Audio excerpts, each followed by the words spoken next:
Hello, this is Q from WhereismyGC. Let's take a look at 2023 forecast model reset. What we are going to discuss are really four things. First, what and why of predictions, how our predictions work, how you can use them, some of the key assumptions for 2023, and then what comes next. So let me tell you what and why.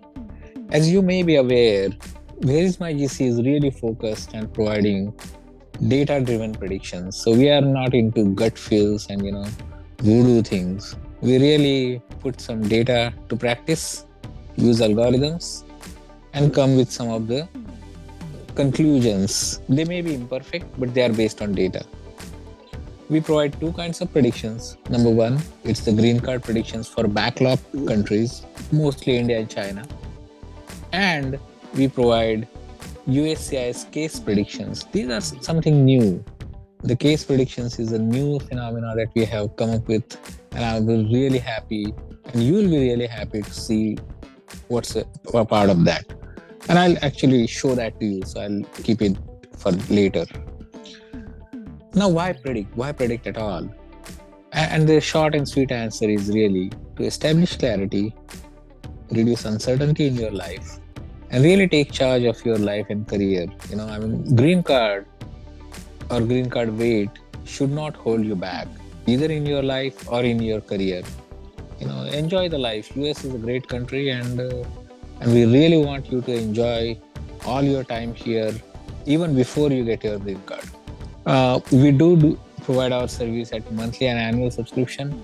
We have a cancel anytime policy, no questions asked, you can just cancel it. We do provide free trial to users, so use the free trial. If you see this value, of course, we would love to have your business. So that's the short what and why of what we do. Let's look at how our predictions work. And as I said, there are two things. One is we provide EB forecast, employment-based category green card forecast for backlog countries. And second thing is we provide USCIS case predictions. Let me show you how they work.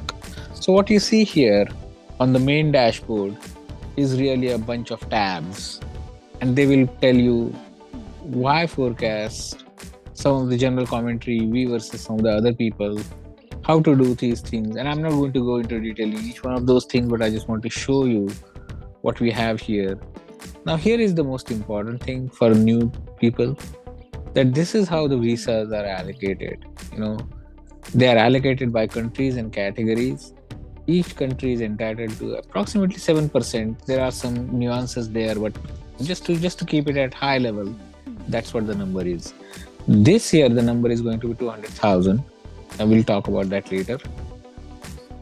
We show you scenarios, like we provide you best case, average case, and worst case. This is for EB2 2015. We'll again talk about it later.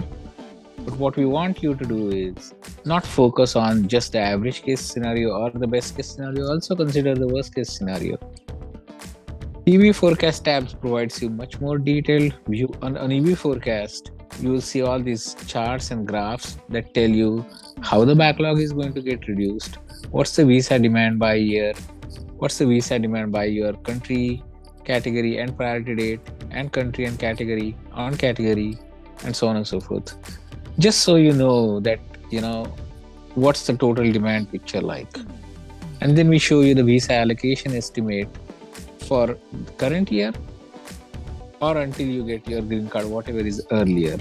Then there is this outlook. We keep this up to date, so you can use that. Now, here is my most favorite part of our green card predictions, which is a compare feature. You can compare your current country category and priority date with any other country category priority date, and then see if your current, that is, this is you, if you are better or your comparison is better. Now, in this case, we are comparing EB2 India, November 30th, 2015 with EB3, same country, same priority date. We think that the best case scenario, EB2 with that is going to come in at July 2029. And the other one, EB3, is much more than that. Now, in reality, this could change again if for whatever reason, just like COVID, we get a windfall of visas, then the whole forecast moves pretty fast. That's why we keep changing our forecast whenever there is new information. It's not like our forecast is static, but for now, this is what we think is going to happen. I forecast is really for those of you want to get into more details and just play around. Now that's for the GC forecast. So let's look at the cases part. Here is the cases, and this is going to be interesting. So what you can do here is add your immigration cases, check their status, and get alerts completely free. You don't need any subscription. Just have a basic sign up and you can use this. But if you want to know the prediction date, that's when you need to have subscription. With subscription, you can also see some more details. Like, I'm just going to go and click one case, 140, for example. And in this case, the case is just received, and we are giving all these milestones to them. Now, not all milestones are possible or necessary for every single case. So for most cases, an RFE and case approved, an RFE response received looks like they are the very common milestones. And so in this particular case, which was received in August of 2022, we think it will be approved, June 24th, 2023? Okay. And I think this could be a very useful thing for you to know which milestones you can expect, when you can expect those things. Something that USCIS today, at least, they don't tell you that. Second thing I want you to know is that all these things, they are based on data. So we are not pulling them out of thin air. We are looking at other cases, and then we are telling you this is how it is going to be. So that's all for the cases and the GC forecast backlog prediction. If you have any other questions, just use the discuss feature. Discuss feature is not free. You can delete your own post, you can hide your name, you can just name yourself anything, and you can make it semi-private. So you can completely keep even your question hidden from general public. So that's why the subscription might make sense. So forget that. Let's talk about 2023 now. First of all, I want you to know that the retrogression really vindicated our 2022 model, last year's model. The whole retrogression proved our model, last year's model, that we were thinking, hey, how come USCIS is moving all these dates to December 2014? They must come back. We kept saying that throughout the year. And now we know, even though they moved dates all the way to December 2014, only 1 out of 3 people got approved. 2 out of 3 did not. And that's our guess, again, that's our estimate. And so these are the assumptions we are going to make for 2023. The visa supply is 200,000. We already talked about that.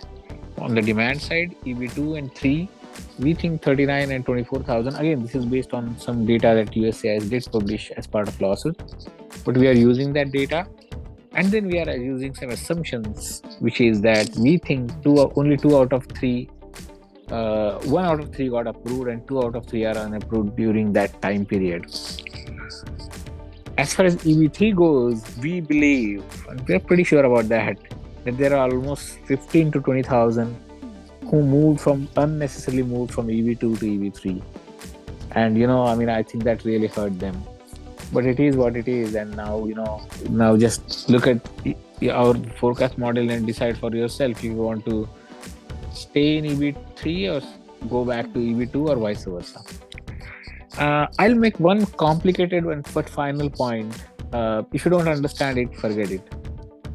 That in our assumptions, we also take into consideration the I-40 demand and how that translates to 485 demand. Now that had a huge disconnect in the way USCIS moved dates last year. The way they moved dates, it really threw us off and kind of made us feel like, hey, our model of going from 140 to 485 demand, is that wrong?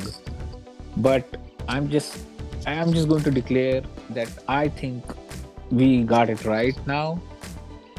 In one sentence, the disconnect is the I-40 demand translates to a much, much higher 485 demand, whereas all these numbers that USCIS is throwing at us, 39,000 and 24,000, they don't exactly quite match with that. But I think we know what's happening, and so we have modeled that well.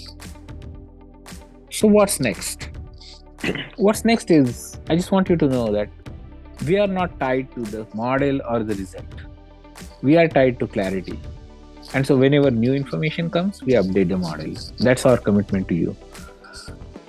Now, once you know your forecast, you can just choose to cancel the membership. I mean, that's really up to you. But I just want you to know that we will keep updating the model throughout the year. And so it's not just a one-time exercise, which is why we have the subscription. You can keep tracking your case with subscription. You can keep up with the updates and news and our commentary. And most importantly, you can participate in discussion with us. Do you have any other questions? We are not lawyers, so we cannot give you legal advice. Our goal is to help you through your journey and really, not get bogged down, not get tied into false notions. I really wish you have a great 2023 USCIS year, and most of you or all of you get your green card ASAP.